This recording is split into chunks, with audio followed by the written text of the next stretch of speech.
Miles here with the Hall of Famer Grant Hill and our guy John Barry. Good to see you again, my friend. And, well, let this story begin with the Los Angeles Lakers against the Charlotte Hornets. Last time we saw Charlotte, they put 158 on the scoreboard. And for the Lakers, it's their first game this season without both Anthony Davis and LeBron James in the lineup. Chris, they have no chance now. What are you talking about? Yeah, you know what? No, this game came down to the wire. That's why we're leaving the show with it.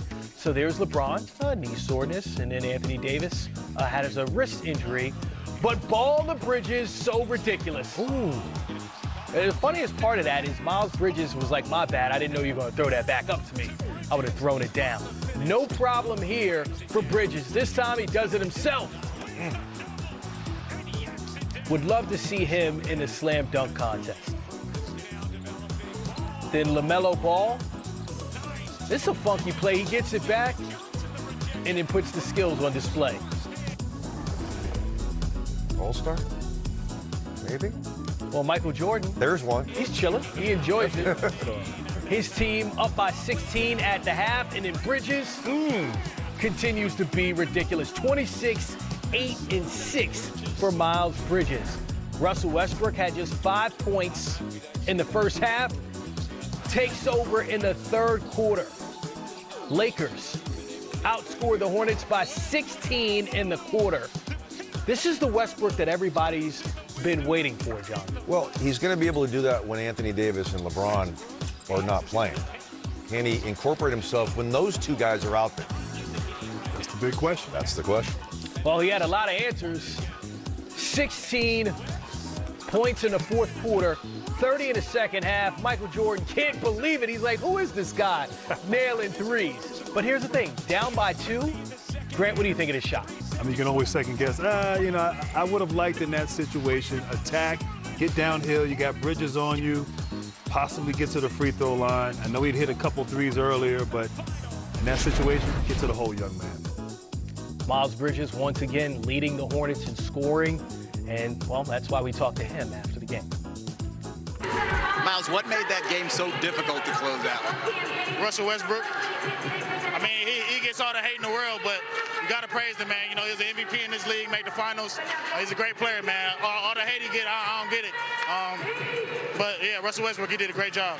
You guys are missing veteran leadership in Gordon Hayward. You're missing some scoring of Kelly Oubre, but you had Ish Smith. How important was he in this game? I mean, this team is deep, man. We got Ish Smith. We got a lot of vets. We got Mason. We got guys that come off the bench and that can play. So I was happy about Ish playing good. He's been in a little slump, so I'm happy he got out of it.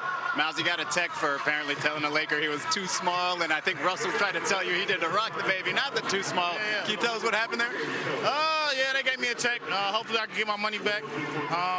But no, I'm just having fun, just having fun with the game. Thanks, Miles.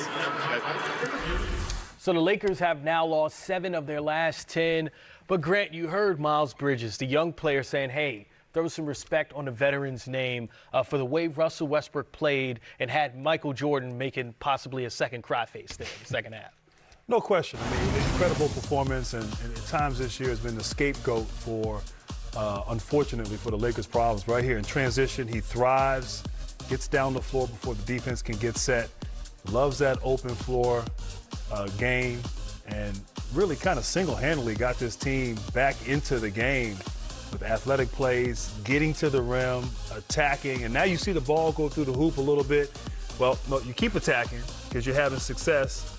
Great spacing, not a lot of bigs out there. And, of course, understanding that he has to lead the way here. They don't have guys that can go get shots, make a play. And he is doing that, gaining confidence, gaining momentum. But all of it's attacking, going downhill, being aggressive. And then when you start seeing the ball go through the basket, then you start to maybe have some confidence with your jump shot, which he hit a couple jump shots during that stretch as well. Yeah, in that first quarter, the starters for the Lakers started off 1 for 15 from the field and scored just 5 points. So when they came back in the second half, he was aggressive trying to score. But let's talk about the winners, right? Because to the victor goes the spoils. In Ball and Bridges, because watching how they play, it's an all-star game where you want to see guys make exciting plays. Should the Hornets get 2 guys in LaMelo Ball and Miles Bridges? I think that's going to be awfully tough. I think both of them have played tremendously. And, tonight was a game they have to win. No LeBron, no Anthony Davis. You have to win. LaMelo Ball, not one of his best nights tonight. Still has a tendency to turn it over. Wants to make that highlight play that we see there. Yeah, those are all well and good when the game's in hand. But this is a game that they allowed an inferior team to hang around. They have to take care of business, and that's my concern with this team. They're so young. Who is going to be that leader? I know Gordon Hayward was out tonight. Miles Bridges has been terrific. Look, this guy could not shoot the basketball last year or the previous year. He worked on it. Obviously, we know about the athleticism.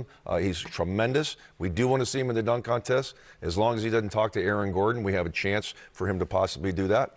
But I am worried about Charlotte with just their veteran. I know they have some vets, and he was talking about that, but they don't have vets that have really been there and been through playoff battles.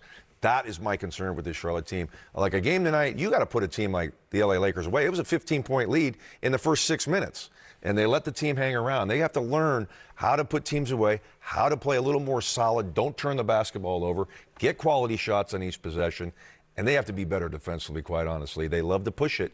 Teams that love to push it sometimes don't like to get pushed against them, and Charlotte right now has to get better defensively.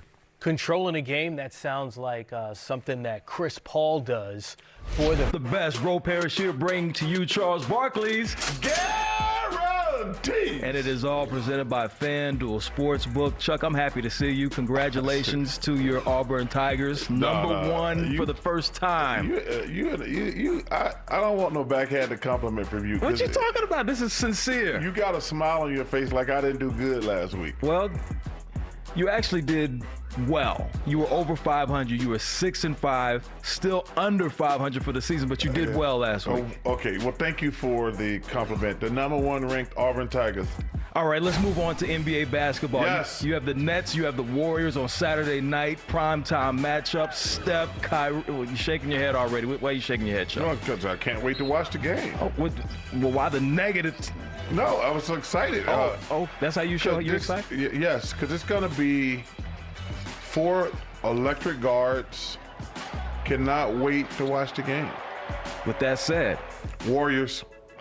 Okay. Warriors. You want to say it again? Warriors. And that's what? Guaranteed. Who's going to win that scoring battle between Kyrie and Steph Curry, two of the greatest point guards of our generation, some of the greatest handles we've ever seen? I think Steph. Okay. Yeah, because I think he probably want to prove a point. National television, when you're playing against other great players, your radar is up. So we have a matchup of 2 MVPs. You have Giannis Antetokounmpo. You have the Joker, Nikola Jokic, going head-to-head. More total points, rebounds, and assists between the two. Who gets it? The Joker. Why? Because he's a walking triple-double machine. So you said points, rebounds, assists? Correct. Okay, I'm going to go with Joker. Okay, and then who you got in the game? They're playing at Milwaukee. Oh, Milwaukee. And that's what? Guaranteed. Grizzlies at 76ers. Ooh, that's a good matchup. That is. Oh, you mean, the MVP living? Oh, that would be